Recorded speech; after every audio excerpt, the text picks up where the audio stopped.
अस्सलामुअलैकुम वरहमतुल्लाहि वबरकातुहू। सुबहान अल्लाह व बिहम्दिही सुबहान अल्लाहिल अज़ीम। अल्लाहुम्मा सल्लि अला मुहम्मदिन व अला आलि मुहम्मद कमा सल्लैता अला इब्राहीम व अला आलि इब्राहीम इन्नका हमीदुम मजीद। अल्लाहुम्मा बारिक अला मुहम्मदिन व अला आलि मुहम्मद कमा बारकता अला इब्राहीम व अला आलि इब्राहीम इन्नका हमीदुम मजीद। दोस्तों, आज 12 फरवरी और 2023 और संडे का दिन है। जैसा कि आप देख रहे हैं, सुबह के वक्त जो फजर से कबल का वक्त होता है, आम तौर पे जब हम गुजरते हैं तो यहाँ काफ़ी ज़्यादा रौनक, लोग निकले होते हैं अपने कामों के लिए, भाग दौड़ शुरू हो चुकी होती है। लेकिन संडे वाले दिन यूरोप के अंदर बिल्कुल खामोशी होती है। इस वक्त लोग मज़े की नींद जो है वो सो रहे होते हैं, क्योंकि संडे इनका छुट्टी का दिन होता है, पूरी छुट्टी का।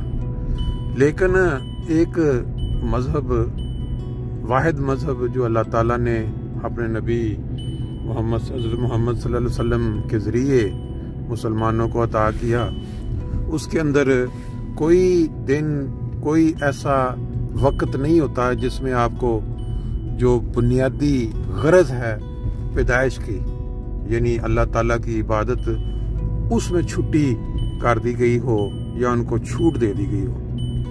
इंसानी ज़िंदगी की सांस जो चल रही होती है, कितनी सांसें इंसान 1 मिनट के अंदर खींचता है।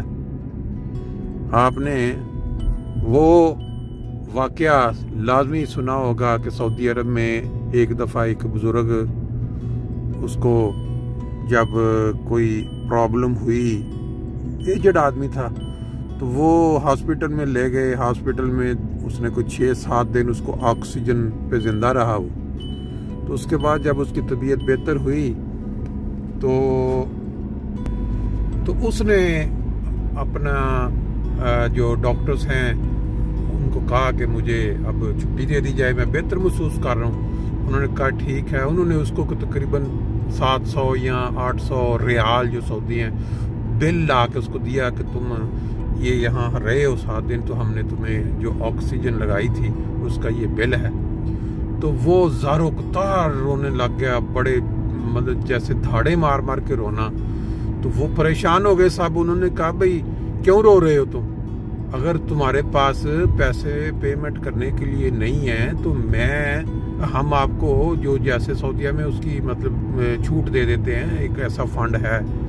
तो वो उसकी ऐसी हिचकियाँ लगी, कहने लगा मतलब बेवकूफ़ हो, मेरे पास बहुत पैसा है मेरे पास देने के लिए, लेकिन मैं रोया इस बात पे हूँ कि मैंने 5-6 दिन जो आपकी ऑक्सीजन इस्तेमाल की है, तो आप उसका बिल 700 जो या 800 रियाल मेरे आगे रख रहे हैं। तो जिस मौला ने मुझे 70 साल में इतनी सांसें अता की हैं, जिसके बलबूते पर मैं इस दुनिया में जिंदा रहा और इतना माल कमाया और इतने नेकियां भी की, और बीच में मैं उस सांसों का एक एक सांस का जो बदला है वो मैं कैसे उतार सकूंगा खुदा का, जिसने मुझे ये सांस अता की।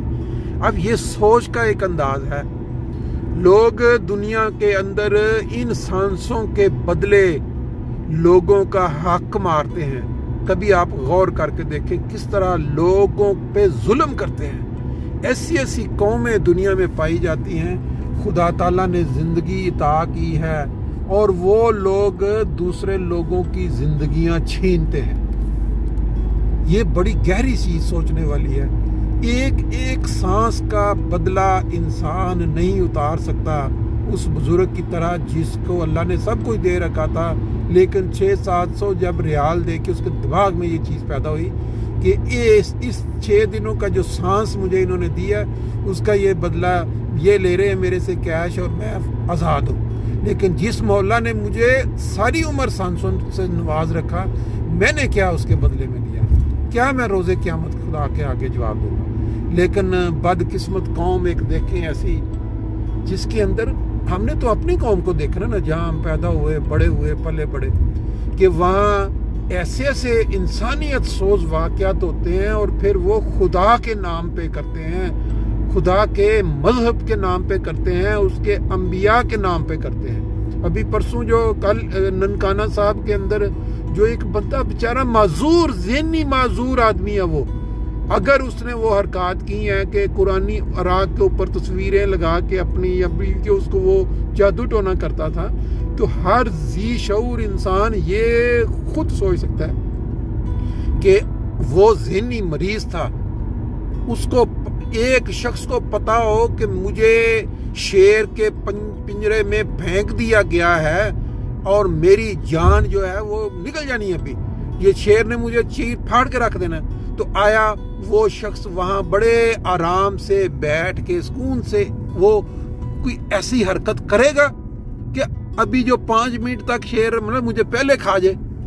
پاکستان کا جو معاشرہ ہے جو اس وقت بن چکا ہے وہ تو اس طرح ہے کہ کوئی انسان جو نارمل ہے، جس کو تھوڑی بہت عقل ہے، وہ یہ حرکت کر ہی نہیں سکتا کہ میں کوئی مذہب کی توہین کروں، میں کوئی، ہاں اگر کسی کا دماغ کمزور ہے، وہ ذہنی بیمار ہے، تو میرا خیال ہے کہ شاید وہ اس طرح کا ہو کہ وہ اس طرح کی حرکت کرے۔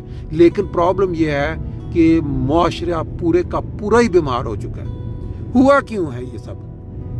یہ ہوا اس وجہ سے ہے کہ جو لیڈر، ہمارے سیاسی لیڈر، انہوں نے اپنے فوائد کی خاطر مذہب کو استعمال کیا، مذہب کو بیچا، تاکہ وہ لوگ جو جاہل ہیں، جو پڑھے لکھے نہیں ہیں، وہ اس چیز کے اوپر کھڑے ہو جائیں ان کی سپورٹ میں، اور وہ جب سپورٹ میں کھڑے ہوتے ہیں تو ان کی کرسی جو ہے وہ لمبی ہو جاتی ہے۔ لیکن ایک ذات اوپر بھی بیٹھی ہوئی ہے، خدا تعالیٰ کی، جس نے دنیا میں انسان کو بھیجا ہے، اس نے جب وہ پکڑ کرنی ہے تو پھر یہ کرسیاں کیا، پھر یہ 2 واقعات ہمارے سامنے پڑے ہوئے ہیں جنہوں نے سبق سکھایا ہے لوگوں کو کہ ان کی طاقت ان سے کمزوری، بیماری کی وجہ سے یا بڑھاپے سے نہیں گئی، بلکہ خدا تعالیٰ نے ان کو عین طاقت جب وہ اپنے جوبن پہ تھے پکڑ کے جب ان کو سزا دی تو وہ عبرت کا باعث بنے، معاشرے میں نہیں بلکہ پوری دنیا میں۔ ضیاء الحق لے لیں اور بھٹو لے لیں، لیکن پھر بھی لوگ نہیں سبق سیکھے۔